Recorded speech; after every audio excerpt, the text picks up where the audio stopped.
शपथ वाट लागली आज 7:30 तिथेच झाले 7:40 आणि मी अजून झोपलोय. ॲक्च्युली काय आलं पहिला रात्री मी उठलो होतो 3:30 वाजता. जाग आली मला तर मी उठलो होतो आणि मी व्हिडिओ एडिट करत बसलो होतो रात्री. सगळे व्हिडिओ एडिट झालेत माझ्या रात्री. तीन दिवसाच्या व्हिडिओ होत्या. एडिट करून एकदम रेडी केले. पण आता लेट, आता आजच निघायला लागेल. फ्रेश होतो थोडा फ्रेश व्हायला लागेल. चल गाडी स्टार्ट कर. अन्ना थैंक्स फॉर वेटिंग. अरे यार भूल गया तेरा जब डोर क्लोज हुआ ना तब जस्ट उठा था मैं.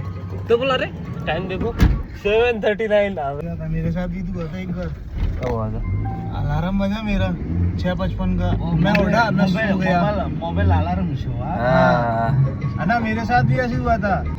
काय बोलू अभि छोडो. सो फ्रेंड्स असा काहीतरी विषय होता आणि निघालो साईडवरती जायला. पहिले खाल्लं आपलं नाश्ता होता, पुरी भाजी, त्यानंतर थोडं चहा पिला. हे टोबॅकोची झाडं मोठी होत चालली. त्यानंतर गाडी आली आपली 8 वाजता. गाडीत बसलो आम्ही ऑलवे मस्त की साईड वरती वरून आणि फ्रेश एकदम मस्त झालो. जायचं जेवायला तर मला काही जास्त भूक नाहीये. सो आज दुपारी मी रेकॉर्ड करायचं विसरलोय. भूकच खूप लागली होती. मी विसरलो खाई मध्ये कधी विसरत नाही. संध्याकाळचा नाश्ता पण मी मिस केला कारण मला भूकच नव्हती आणि आता मला असं वाटत होतं मी उगाच मिस केला. काय होतं काय नव्हतं काही मला माहित नाही. नाश्त्यामध्ये आमचा शेफ निघाला बाहेर आणि गेलाय मामाकडे. तर त्याला ते मला कॉल लावायचंय शेरला.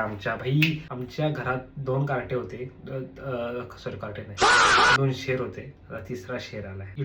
इतुसा नाही, चांगला मोठा आहे. जाडा 3.5 किलोचा भरलाय. आमचा टायगर शेर झोपलाय. आलो बाहेर आणि बघा इथे भेटते चिकन. पण मी चिकन खात नाही. हो फ्रेंड्स आलोय हॉटेलमध्ये. Surti fancy dosa and pav bhaji pulao. पावभाजी नकोय मला, पुलाव पण नकोय. खूप खाल्लाय. पाव मशरूम बटर डोसा जो त्या दिवशी ऑर्डर केला तोच पण आवडलाय खूप. आज पण तोच खाऊया. आ गया भाई अपना डोसा मस्त वाला. ही जी भाजी बनवली ना भाई एकदम मस्त भाजी, एकदम टेस्ट मला खूप आवडला. म्हणून दुसऱ्यांदा खायला आलोय. एकदम भारी होता. सगळं भारी, चटणी सांबार सगळं भारी होतं. तो फ्रेंड्स आलाय जेवून मी मस्त पैकी. आणि एक गोष्ट सांगायची राहिली. जो 25 डेज होता माझा चॅलेंजचा, त्या दिवशी विषय थोडा माझ्या मोबाईलचा गडबडला होता. ऍक्च्युली माझ्या मोबाईलने पिला होता केमिकलचा वॉटर. त्याची लागली होती वाट. त्याला चार्जिंग पोर्ट काम करत नव्हता. फोन फुल डेड झाला. त्याच दिवशी खोपोलीमध्ये सोन्याची चेन चोर दोघ जण पकडली होती. तर पकडलं एकच, पण 2 जण होते. ते कार्टरच्या पोरांनी पकडलं. भाई कार्टरच्या पोरांना सल्यूट तुम्हाला, एक नंबर काम केले. तर जर तुडवलं असताना जर चांगलं, तर तुडवलं असेल तर चांगलीच गोष्ट आहे.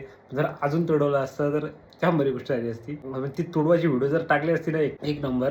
जर कोणी पुढे असा विचार पण केला नसता करायचा, समजलं असतं त्यांना खोपडची पोरं कशी. आणि ते व्हिडिओ बघत व्हिडिओ बघतो. एक बोलतो अरे मारायचं त्यांना.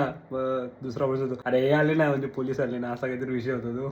तो विषय बघून खूप हसत होतो. आता भेटतो तुम्हाला उद्या. आणि आता माझे दिवस कमी राहिलेत. गुजरातमध्ये कमी राहिलेत. आता मी लवकरच येईल. ओके.